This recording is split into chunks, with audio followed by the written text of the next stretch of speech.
Patrick Bruel. C'est lui qui a les Patrick aujourd'hui. Ah bah alors. Il y a un enchaînement que j'ai trouvé, c'est que dans le film, à un moment donné, bon, il y a une scène d'amour avec la jeune femme, Sandra, comment elle s'appelle? Sandra Speicher. Voilà, Sandra Speicher.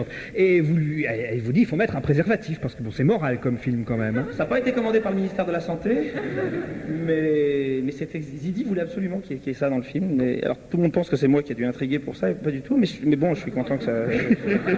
En tout cas, on en a mis un géant de préservatif cette semaine sur l'obélisque de la Concorde, et ça a beaucoup intéressé Patrick. Oui, évidemment.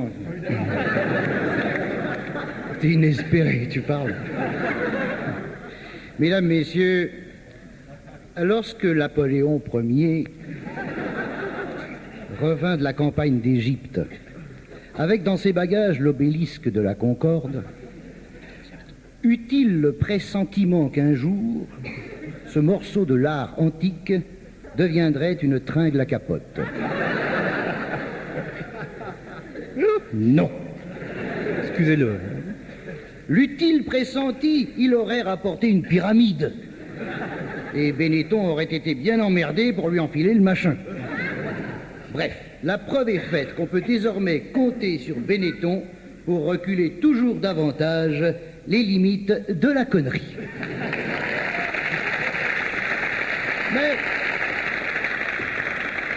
Mais la connerie, n'est-ce pas, ce qui nous fait vivre à rien à cirer? Aussi remercie-je Benetton d'avoir eu et d'avoir concrétisé cette idée à la con. N'empêche que maintenant, les familles très catholiques seront tirées d'affaire lorsque le gosse demandera ce qu'est un préservatif. Le papa Cato pourra répondre « Eh bien, vois-tu, mon gars, c'est ce qu'on met sur l'obélisque pour ne pas attraper le sida. »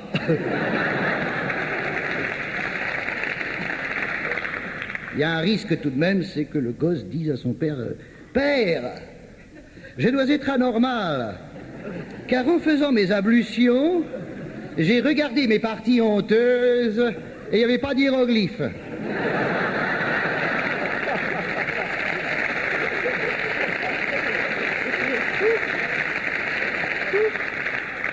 Il se peut aussi que, songeur et dubitatif, le garçon contemple l'obélisque en disant « Eh ben, va falloir que je mange de la soupe. »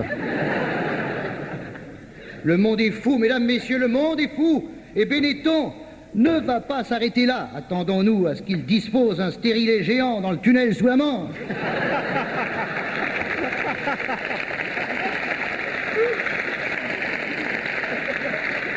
Je sais ce que vous pensez. Vous vous dites, ouais, mais dans cette affaire, mais c'est toi le plus con, mon mec. Parce que t'arrêtes pas de parler de Benetton, tu lui fais de la pub, c'est lui qui a gagné. Eh bien, vous avez tort. Parce que plus je vois les pubs Benetton, et moins j'ai envie d'enfiler ses fringues.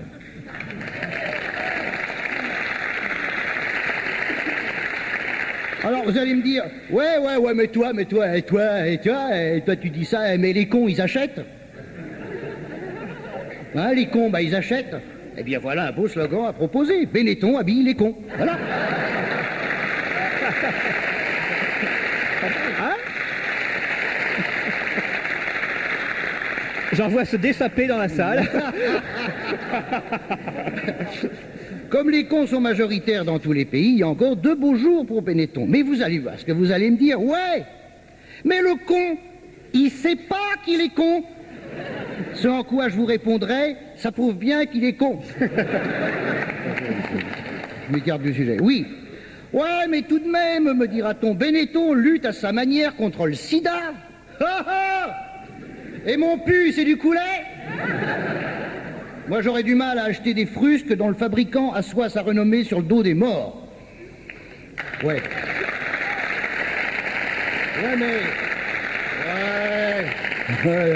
Ouais, mais c'est un symbole. Mais t'es con, toi. Le mec, c'est un symbole. Un préservatif géant sur un obélisque, c'est un symbole, parce que c'est symbolique. Le symbole, symbolique. C'eût été symbolique si on l'avait enfilé sur le pape.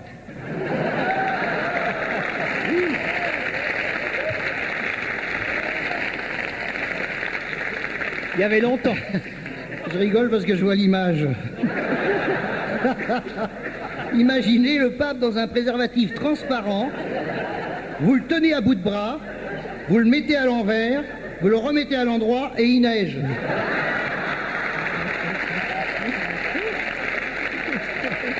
C'est la papa mobile. C'est sa bagnole qui était...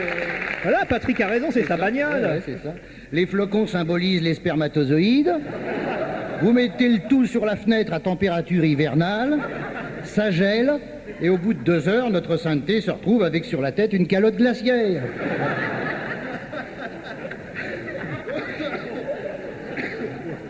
Non, je rigole parce que je vois l'image.